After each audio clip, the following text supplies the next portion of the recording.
If you are looking for a mushroom recipe, this is the video for you. In this video, I'm going to show you how to find chanterelle in the forest and how to clean and prepare them to make delicious meal. These two mushroom recipes are Asian influence. So if you're ready, let's go to my kitchen and I'm going to show you how to make this delicious mushroom meal. Hi, my name is Esti from Esti in Sweden.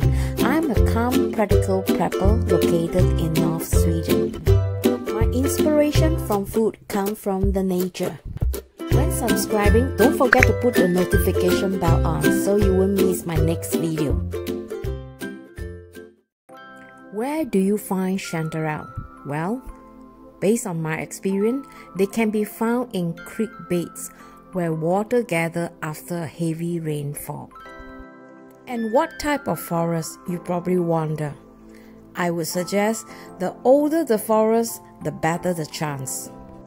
And when is the best time to pick chanterelle? Well, I said it all depends on the weather. You can get chanterelle as early as in late June up to October. Sounds so tricky, right? That is why these mushrooms are so difficult to find and they are so expensive. I'm so lucky to be living around this forest that has all this wonderful free food from the nature.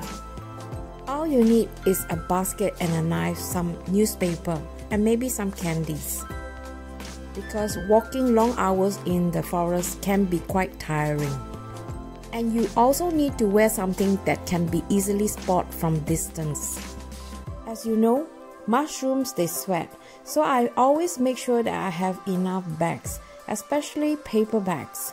So these are good for storing, so it will absorb the moisture of the mushroom.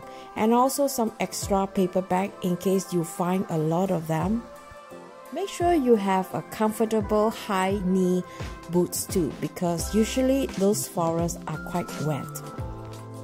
Chanterelle usually pop up 2 to 3 days after a heavy rain. So it is wise to keep those feet dry. And make sure you protect yourself from head to toe from mosquitoes. Mosquitoes are extremely welcoming, especially after the rain. If you have a few company, make sure you spread out so that you comb the area properly. We usually pick the bigger one and leave the smaller one behind. Picking mushroom is not only a fun activity for families, it is also a good way to work out because you sweat a lot. Sometimes this can take hours. Don't forget to bring some food with you in case you get hungry. Now, we are on our way back to the car to have some lunch. After lunch, we went back to the forest and we found quite a lot of chanterelle in the creek bed. As for today, we found around 3 kilos of chanterelle. Now the next step, which is the most tedious part, is to clean and prepare them for cooking. And it's more fun to share the work. I did the brushing and algae removed the feet of the mushroom. I find that cleaning mushroom is quite a therapeutic chore. It's almost like they are gold that need a lot of tender loving care so that they shine. And this is definitely too much. We're probably going to keep some for later use. I'm going to show you how to preserve them so that you could keep them longer. Make sure you stay tuned to the end. Now let's make this delicious chanterelle tempura. Now I'm going to season the batter with some fresh crushed garlic. Add some black pepper and Himalayan salt. Grind the mixture into a smooth paste. Transfer the paste into a bigger mixing bowl. I like it spicy, so I'm adding a little bit of Korean chili flakes and an egg and some plain flour. Use a fork or a whisk to mix the mixture so that it becomes a smooth paste. Add cold water gradually. This fork doesn't really work, so I'm going to use a whisk instead. Finally, add a tiny bit of bicarbonate. Whisk well and let this mixture rest in the refrigerator for at least 15 minutes before you use them. Meantime, I'm going to split the mushroom into smaller pieces. I'm doing this because these mushrooms are very big and they are really moist. I'm going to pour every mushroom into this batter and let it season for a while before I fry it. Put some oil in a pan and deep fry the mushroom for at least 1 minute. And when they are nice and crispy, take them out and put them on a paper towel.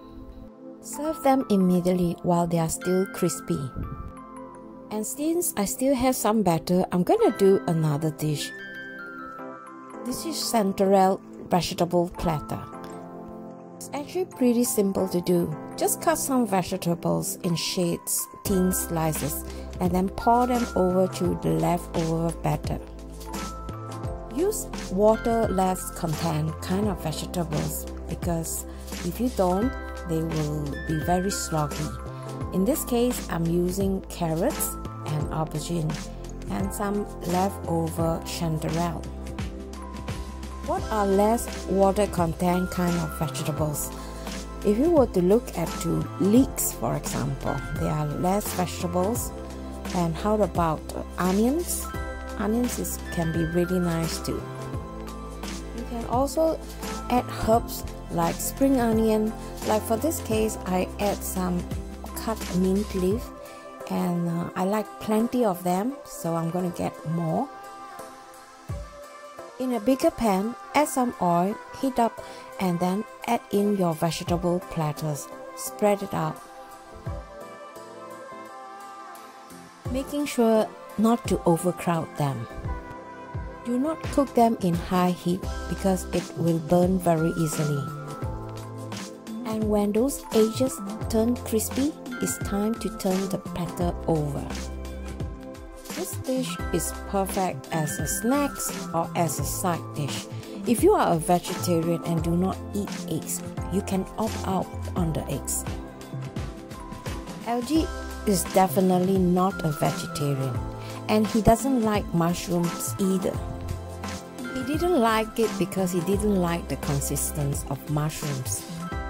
In Sweden, usually people like to use chanterelle in making soup or as a stew for toast. If you need those recipes, I'm including that in the video description or in the card, so you can check that out too. Hopefully this dish will change its mind. Now this is ready. Let's take it up. Put them on the paper towel to remove excess oil. Look at that, 2 dishes with chanterelle. You wonder how it tastes like, right?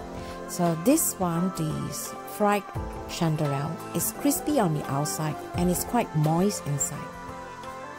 On the other side, the platter is crispy on the edges and is soft in the center. I fried a salmon in case LG do not eat the mushrooms. And I know if he have nothing else but the salmon, he'll probably eat this because he have no choice. And he knows that if he doesn't eat, he will starve. Here are my strategy. If you want to encourage someone who doesn't eat mushrooms, try and make the food more attractive or cook the way he like it. As long as my intention is tender, loving care, I'm sure one of these days he will slowly accept the food that he usually doesn't eat. This is how I preserve my remaining mushrooms. Those that we pick are quite big, so I split them into half or a quarter. And when they are done, put them on the pan without any oil. Put the lid on and steam for 4 to 5 minutes.